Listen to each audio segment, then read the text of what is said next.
안녕하세요, 여러분. 오늘은 정말 마음이 무거운 사연을 들고 왔습니다. 시청자분께서 보내주신 실화를 바탕으로 한 이야기인데요. 들으시다 보면 정말 많은 분들이 공감하실 만한 내용일 것 같습니다. 이야기의 주인공은 올해 32살인 김미나 씨입니다. 미나 씨는 대학에서 국어 국문학을 전공하고 졸업 후 출판사에서 편집자로 일하고 있었어요. 성격이 차분하고 배려심이 깊어서 주변 사람들에게 늘 좋은 평가를 받는 분이었죠. 미나 씨는 3년 전 직장 동료의 소개로 현재 남편인 박준호 씨를 만났습니다.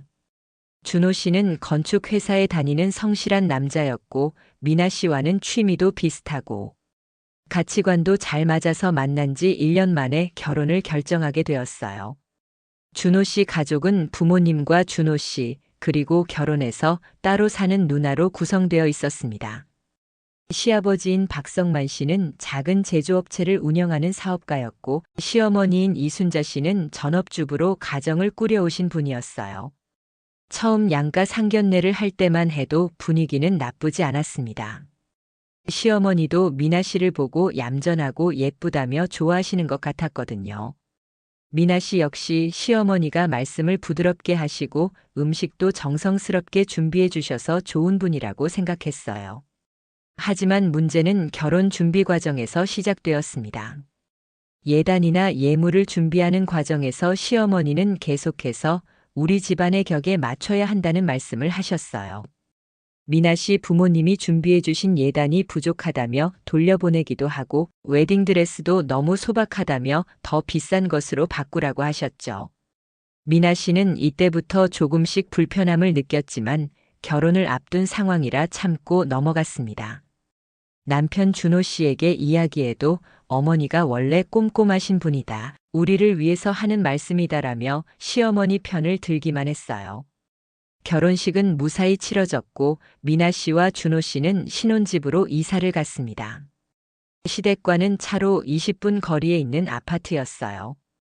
처음 몇 달은 큰 문제 없이 지나갔습니다. 시어머니도 가끔 반찬을 해서 가져다 주시고, 미나 씨도 명절이나 주말에는 시댁에 가서 안부를 드렸죠. 하지만 결혼 6개월 정도가 지나면서 시어머니의 태도가 조금씩 달라지기 시작했습니다. 처음에는 사소한 것들이었어요.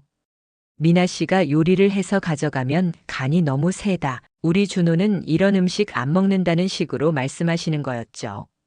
미나 씨는 시어머니가 좋아하실 만한 요리를 배워서 다시 가져가곤 했습니다. 그런데 이번에는 너무 정성이 없어 보인다, 예전에 우리 준호 여자친구는 요리를 정말 잘했다는 말씀을 하시는 거예요. 이런 일들이 반복되면서 미나 씨는 점점 스트레스를 받기 시작했습니다. 그래도 새로운 가족이니까 서로 적응하는 시간이 필요하다고 생각하며 참았어요. 준호 씨에게 이야기해도 어머니는 원래 그런 분이야, 너를 싫어해서 그러는 게 아니야 라며 대수롭지 않게 여겼죠. 결혼 1년이 지나갈 무렵 미나 씨는 임신 소식을 알게 되었습니다. 너무 기뻐서 바로 준호 씨와 함께 시댁에 가서 소식을 전했어요. 시아버지는 정말 기뻐하시며 우리 집에 대를 이을 아이가 생겼구나라고 하셨고, 시어머니도 처음에는 좋아하시는 것 같았어요. 하지만 며칠 후부터 시어머니의 간섭이 심해지기 시작했습니다. 임신부가 먹으면 안 되는 음식 목록을 써서 주시면서 이것들은 절대 먹으면 안 된다고 하시고, 미나 씨가 일하는 것에 대해서도 뱃속의 아이에게 해롭다며 그만두라고 하셨어요. 미나 씨는 의사와 상담해서 일을 계속해도 문제 없다는 확인을 받았지만 시어머니는 듣지 않으셨습니다. 요즘 며느리들은 자기 일만 생각한다며 핀잔을 주시기 시작했죠.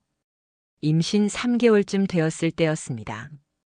미나 씨가 입덧이 심해서 시댁 식사 자리에서 음식을 제대로 먹지 못했어요. 그랬더니 시어머니가 임신했다고 예민하게 굴면 뱃속 아이에게 안 좋다며 차갑게 말씀하시는 거였어요. 미나 씨는 그날 집에 돌아와서 처음으로 크게 울었습니다. 준호 씨에게 시어머니 때문에 힘들다고 털어놨지만 준호 씨는 여전히 어머니는 우리 아이를 걱정해서 그러시는 거야라며 시어머니를 감쌌어요. 임신 6개월이 되면서 성별이 확인되었습니다. 딸이었어요.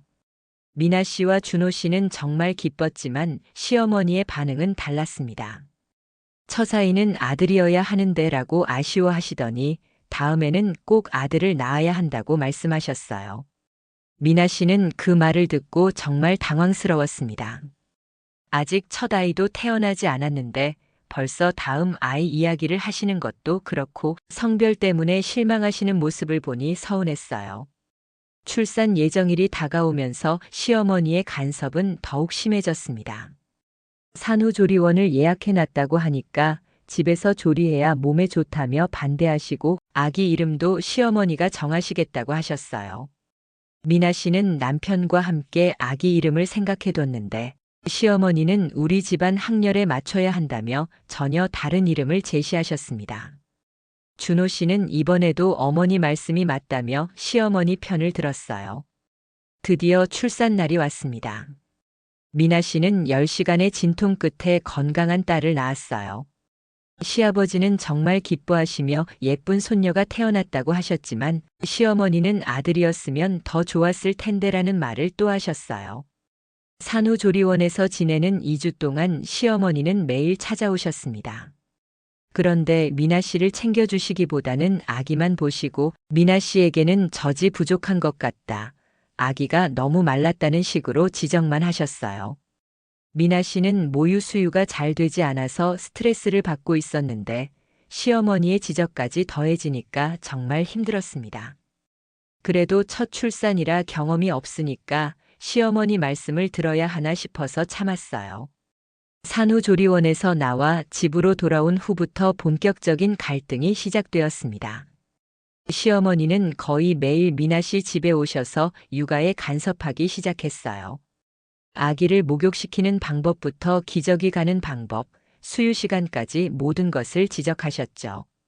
미나 씨가 육아서를 보며 아기를 돌보려고 하면 책보다는 경험이 중요하다며 책을 빼앗기도 하셨어요. 그러면서 우리 시대에는 이렇게 키웠다며 자신의 방식을 강요하셨죠. 특히 밤에 아기가 울 때 미나 씨가 달래려고 하면 너는 젖이 부족해서 아기가 배고픈 거다라며 분유를 타서 주시곤 했어요. 미나 씨는 모유 수유를 계속하고 싶었는데 시어머니 때문에 점점 어려워졌습니다. 미나 씨는 육아휴직을 3개월만 쓰고 직장에 복귀하려고 했습니다. 출산 전에 회사와 이미 합의한 사항이었어요. 그런데 시어머니는 아기가 이렇게 어린데 어떻게 직장에 나갈 생각을 하냐며 강하게 반대하셨습니다. 미나 씨는 경제적으로도 필요하고 제 커리어도 중요하다고 설명했지만 시어머니는 아이 엄마가 돈벌이에만 신경 쓴다며 차갑게 말씀하셨어요.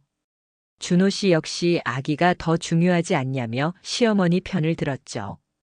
결국 미나 씨는 육아휴직을 6개월로 연장할 수밖에 없었습니다.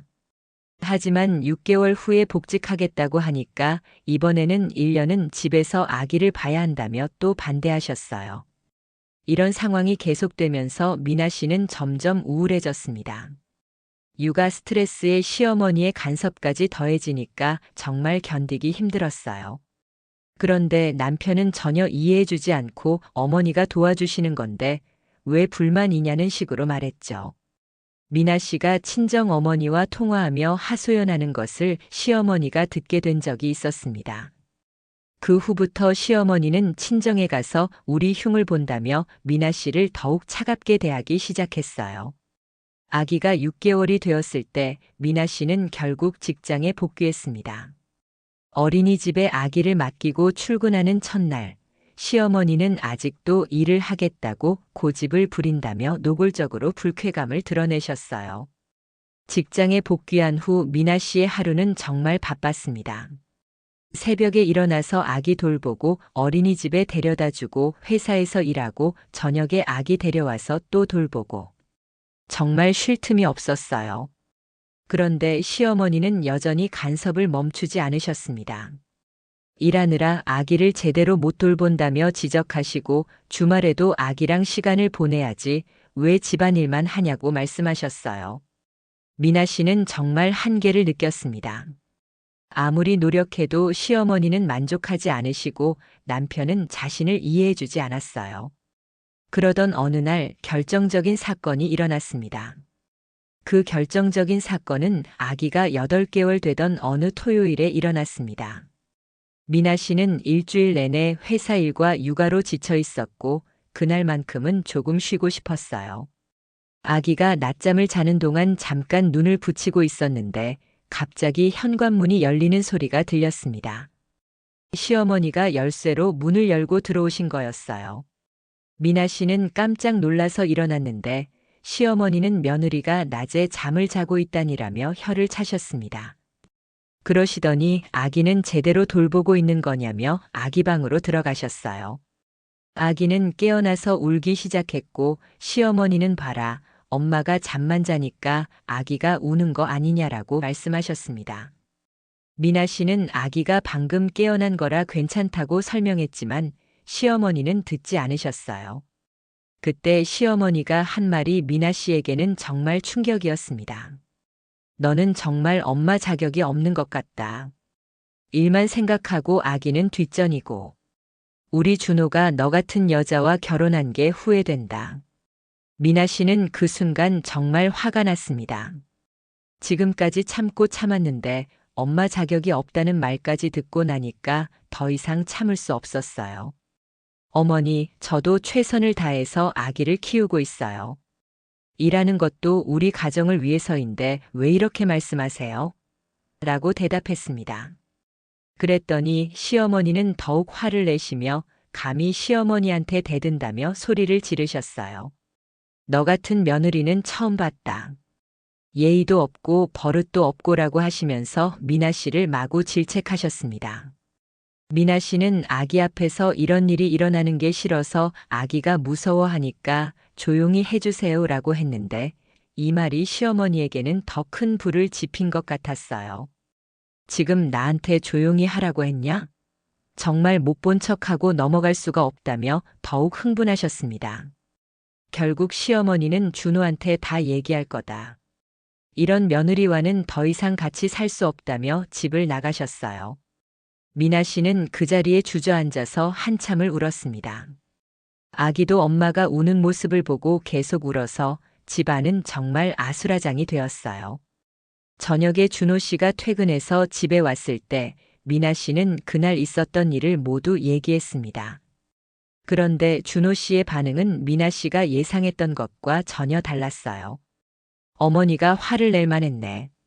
너가 너무 예민하게 반응한 것 같다며 오히려 미나 씨를 탓했습니다. 미나 씨는 정말 허탈했습니다. 당신 어머니가 저를 엄마 자격이 없다고 했는데도 그렇게 생각해요? 라고 물었지만 준호 씨는 어머니가 그런 말씀을 하실 리 없다. 너가 잘못 들었거나 과장한 거 아니야? 라고 했어요. 그날 밤 미나 씨는 잠을 이룰 수 없었습니다. 결혼한 지 2년, 아기를 낳은 지 8개월이 지났지만 자신은 여전히 이 집에서 인정받지 못하고 있다는 생각이 들었어요. 남편마저 자신을 이해해주지 않으니까 정말 외로웠습니다. 다음 날 일요일 시아버지가 집에 찾아오셨습니다. 시어머니가 어제 일을 얘기하신 모양이었어요. 시아버지는 미나 씨에게 어머니께 사과하라고 하셨습니다. 아무리 그래도 시어머니한테 그렇게 말하면 안 된다는 거였죠. 미나 씨는 저도 잘못한 게 있지만 어머니도 너무 심한 말씀을 하셨어요 라고 설명했지만 시아버지는 듣지 않으셨습니다. 며느리가 시어머니께 사과하는 게 당연하다며 무조건 사과하라고 하셨어요. 결국 미나 씨는 시댁에 가서 시어머니께 사과를 했습니다. 하지만 시어머니는 사과를 받아주시지 않으셨어요. 진심이 느껴지지 않는다며 차갑게 반응하시더니 앞으로 태도를 바꾸지 않으면 이 집 며느리로 인정할 수 없다고 말씀하셨습니다. 그 후로 미나 씨와 시어머니 사이는 더욱 냉랭해졌습니다. 시어머니는 미나 씨와 대화를 거의 하지 않으셨고 미나 씨가 인사를 드려도 대충 고개만 끄덕이셨어요. 대신에 준호 씨에게는 며느리 교육을 제대로 시켜라는 말씀을 계속하셨습니다. 미나 씨는 이런 상황이 너무 힘들어서 친정 어머니에게 모든 상황을 털어놨습니다. 친정 어머니는 그래도 가족인데 시간이 지나면 좋아질 거야 라고 위로해 주셨지만 미나 씨는 그렇게 생각되지 않았어요. 아기가 돌이 되면서 돌잔치 준비를 하게 되었는데 여기서도 갈등이 생겼습니다. 미나 씨는 소규모로 가족들만 모여서 하고 싶었는데 시어머니는 첫 손녀 돌잔치인데 크게 해야 한다며 대규모 잔치를 주장하셨어요. 미나 씨가 요즘에는 작게 하는 게 추세라고 말했더니 시어머니는 너는 우리 집안 체면 생각은 안 하냐며 화를 내셨습니다. 결국 시어머니 뜻대로 호텔에서 큰 돌잔치를 하게 되었어요. 돌잔치 당일 많은 친척들이 모였습니다. 미나 씨는 아기가 낯선 사람들 때문에 울까봐 걱정했는데 정말로 아기가 계속 울어서 미나 씨는 아기를 달래느라 정신이 없었어요.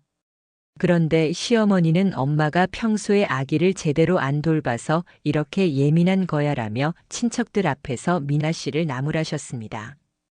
미나 씨는 그 자리에서 정말 창피했지만 많은 사람들 앞에서 말다툼을 할 수는 없어서 참았어요. 하지만 집에 돌아와서는 준호 씨에게 어머니가 사람들 앞에서 저를 그렇게 말하시는 게 너무 속상하다고 말했습니다. 그런데 준호 씨는 어머니도 스트레스 받으시는 거야. 내가 조금만 더 이해해주면 안 될까? 라고 했어요. 미나 씨는 저는 지금까지 얼마나 이해하고 참았는데요. 라고 반박했지만 준호 씨는 그래도 어머니잖아라는 말만 반복했습니다. 아기가 13개월이 되었을 때 미나 씨는 둘째 임신 이야기를 꺼내보았습니다. 아직 계획은 없었지만 시어머니가 계속 아들을 낳아야 한다고 하시니까 준호 씨 생각이 궁금했어요. 그런데 준호 씨는 어머니가 빨리 아들 손자를 보고 싶어 하시니까 빨리 둘째를 가져야겠다고 말했습니다. 미나 씨는 깜짝 놀랐습니다. 아직 첫째도 어린데 너무 빠른 것 같아요. 그리고 둘째도 딸일 수도 있잖아요 라고 했더니 준호 씨는 그래도 시도는 해봐야지라고 했어요. 미나 씨는 자신의 의견은 전혀 고려되지 않는다는 것을 깨달았습니다. 그 무렵 미나 씨는 회사에서 승진 기회를 얻게 되었습니다. 팀장 자리였는데 미나 씨로서는 정말 중요한 기회였어요. 하지만 업무량이 늘어나고 출장도 가야 했습니다. 미나 씨는 고민 끝에 승진을 받아들이기로 했어요. 그런데 이 소식을 들은 시어머니는 크게 화를 내셨습니다. 아기가 어린데 출장을 간다고? 정말 이기적이다며 승진을 포기하라고 하셨어요. 준호 씨도 아기가 더 중요하지 않냐며 시어머니 편을 들었습니다. 미나 씨는 이 기회를 놓치면 다시 오기 어려워요. 출장도 한 달에 한두 번 정도예요 라고 설명했지만 소용이 없었어요. 결국 가족 회의까지 열렸는데 시아버지까지 가정이 우선이다며 승진을 반대하셨습니다. 미나 씨는 정말 억울했습니다. 자신의 꿈과 커리어는 전혀 중요하게 여겨지지 않는다는 것을 느꼈어요. 하지만 가족 모두가 반대하니까 결국 승진을 포기할 수밖에 없었습니다. 그 후로 미나 씨는 점점 우울해졌습니다. 회사에서도 승진을 포기한 것에 대해 아쉬워하는 동료들을 보면서 자괴감이 들었고 집에서는 여전히 시어머니의 간섭과 남편의 무관심에 시달려야 했어요. 아기가 15개월이 되었을 때 미나 씨는 친구들과 오랜만에 만나기로 했습니다. 대학 동창들과의 모임이었는데 모두 결혼해서 육아를 하고 있는 상황이라 서로의 고민을 나눌 수 있을 것 같았어요. 모임에서 친구들의 이야기를 들어보니 시댁 문제로 고생하는 것은 미나 씨만이 아니었습니다. 하지만 다른 친구들의 남편들은 적어도 아내 편을 들어주려고 노력한다는 것을 알게 되었어요. 미나 씨는 자신의 상황이 얼마나 힘든 것인지 새삼 깨달았습니다. 집에 돌아온 미나 씨는 준호 씨와 진지한 대화를 나누려고 했습니다. 당신은 항상 어머니 편만 드시는데 저의 마음도 생각해봐 주세요 라고 말했어요. 그런데 준호 씨는 너는 너무 예민하다. 다른 집 며느리들은 다 잘 지내는데 왜 너만 힘들어 하냐고 반박했습니다. 미나 씨는 그 말을 듣고 정말 절망적이었습니다. 남편이 자신을 이해하려고 노력조차 하지 않는다는 것을 확실히 알게 되었어요. 그럼 제가 잘못된 건가요? 제가 참아야 하는 건가요? 라고 물었지만 준호 씨는 명확한 답을 주지 않았습니다. 그날 밤 미나 씨는 많은 생각을 했습니다. 이대로 살아가면 자신은 점점 더 불행해질 것 같았어요. 아기를 위해서라도 행복한 엄마가 되어야 하는데 지금 상황에서는 그것이 불가능해 보였습니다. 다음 날 미나 씨는 용기를 내서 시어머니와 단둘이 대화를 해보기로 했습니다. 아기를 어린이집에 맡기고 시댁에 찾아가서 어머니, 저희가 좀 더 좋은 관계를 만들어가면 좋겠어요 라고 말했어요. 하지만 시어머니의 반응은 차갑기만 했습니다. 좋은 관계는 내가 며느리 노릇을 제대로 할 때 만들어지는 거야. 지금까지 내 태도를 보면 전혀 그럴 생각이 없어 보이는데 라고 하셨어요. 미나 씨는 제가 어떤 부분을 고쳐야 할까요? 라고 물었습니다. 그러자 시어머니는 일단 일부터 그만둬. 아이가 어린데 엄마가 일하면 안 돼. 그리고 둘째도 빨리 가져서 아들을 낳아야 해.